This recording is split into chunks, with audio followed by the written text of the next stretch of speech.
La marche sur le mur a commencé et la main invisible guide la marche.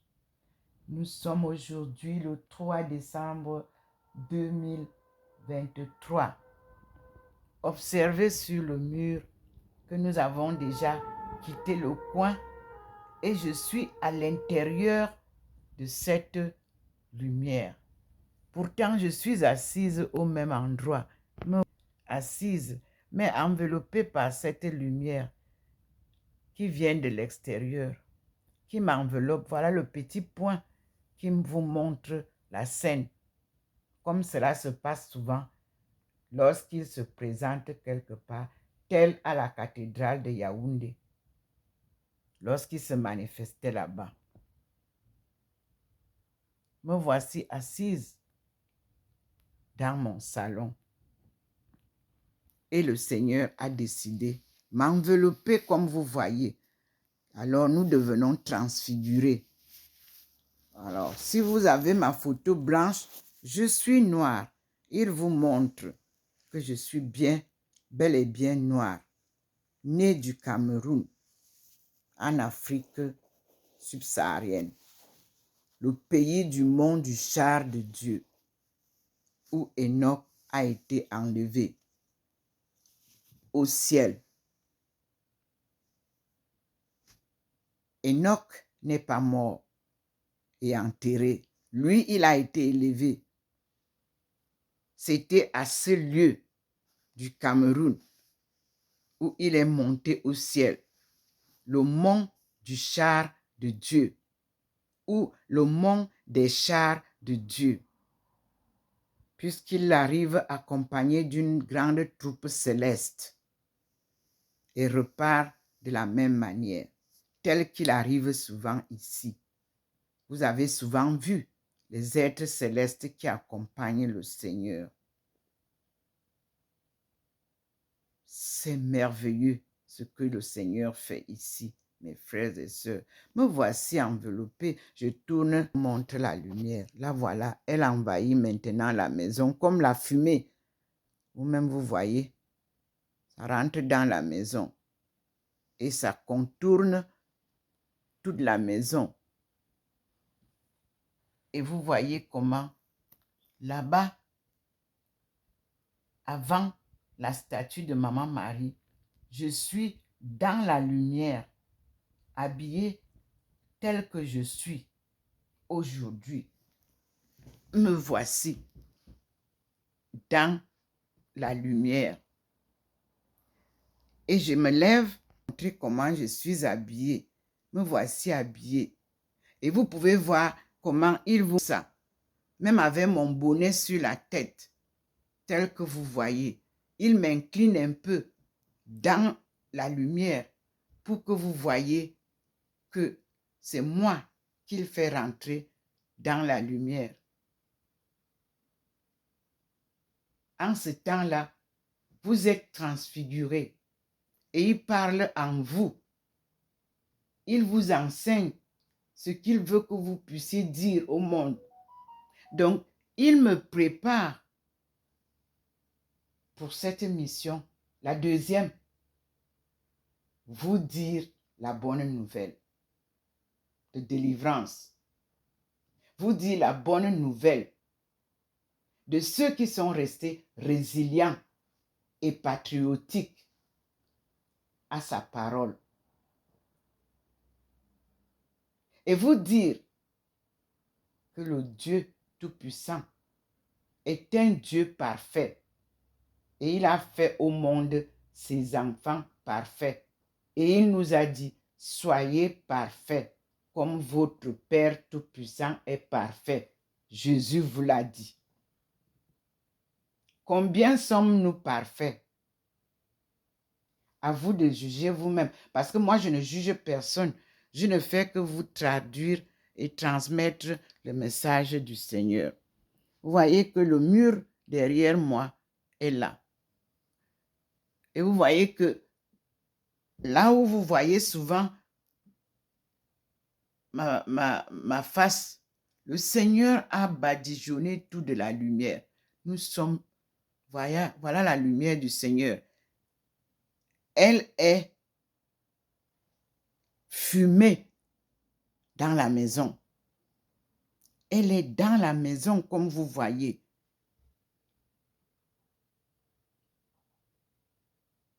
Et nous disons merci au Seigneur.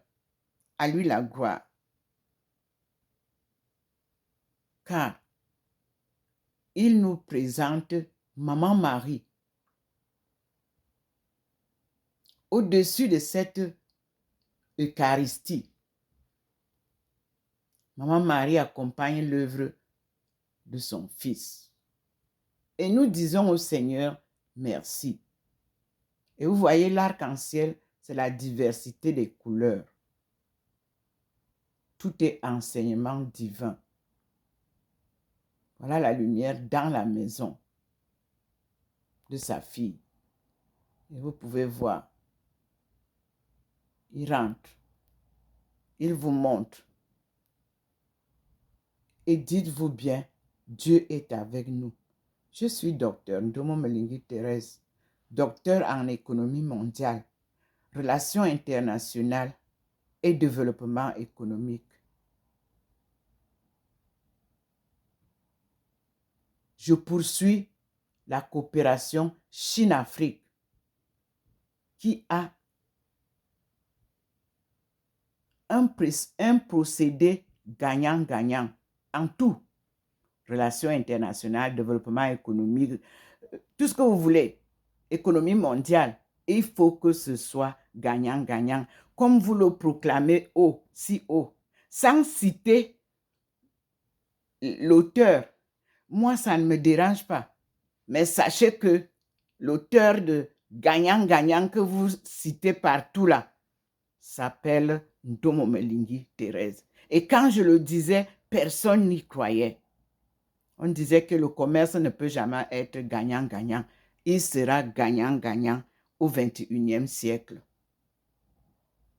Les relations internationales seront gagnant-gagnant. On ne peut pas utiliser la diplomatie pour nuire le peuple de Dieu. Tout sera gagnant-gagnant. Et chacun dans son rayon. Diplomates dans leur rayon. Économistes dans leur rayon. Historiens dans leur rayon. Physiciens dans leur rayon. Politiciens dans leur rayon. Et nous allons bâtir un monde nouveau tel que Dieu l'a proposé et tel que Dieu le fait venir. Et vous voyez vous-même, tout se passe devant vous comme une lettre qu'on poste. Vous êtes devant les manifestations de la transformation du monde erroné à un monde parfait, où tout sera parfait, comme il a créé son monde. Nous ne faisions pas de commerce. C'est ce troc que vous appelez trade, que vous avez utilisé depuis des siècles pour ruiner l'Afrique.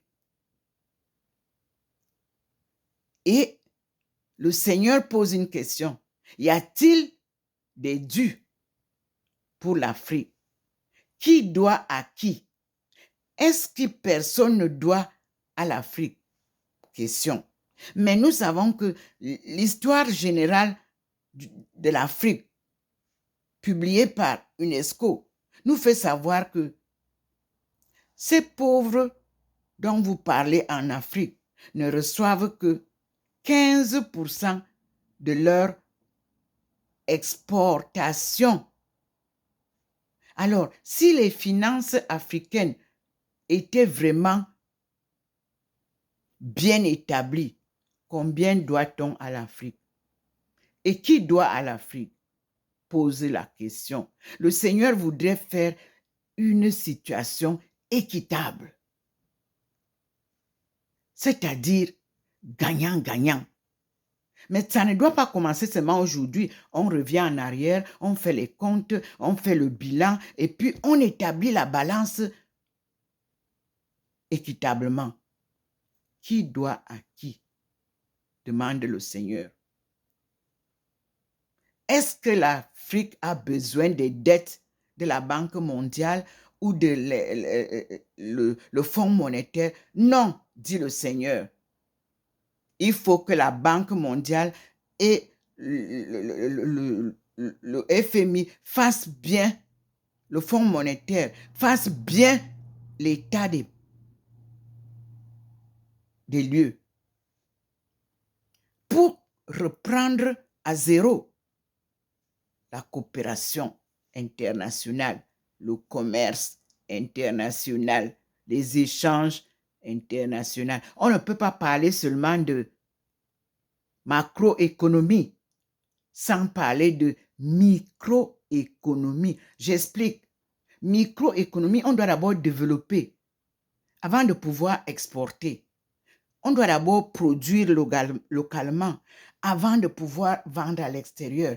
Et les investisseurs doivent être ce qu'on appelle investissement étranger. Il n'y a pas à venir faire le flou sur le sol des autres. Non. On dit chez nous que le maigre chien est fort devant sa porte. Nous sommes restés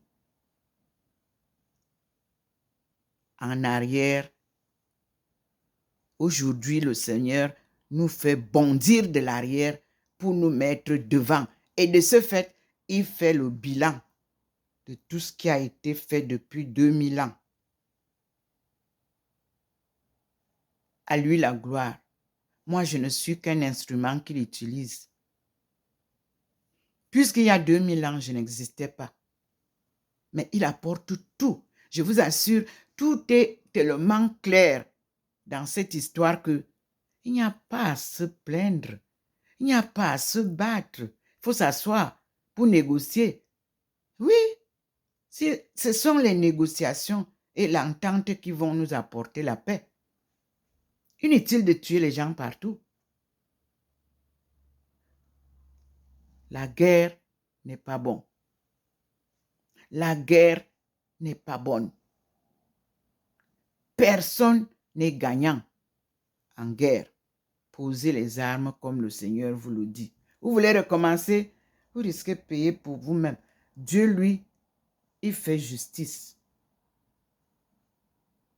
pour la paix, la réconciliation de son monde qu'il a créé, de son peuple qu'il a créé. Alléluia, amen.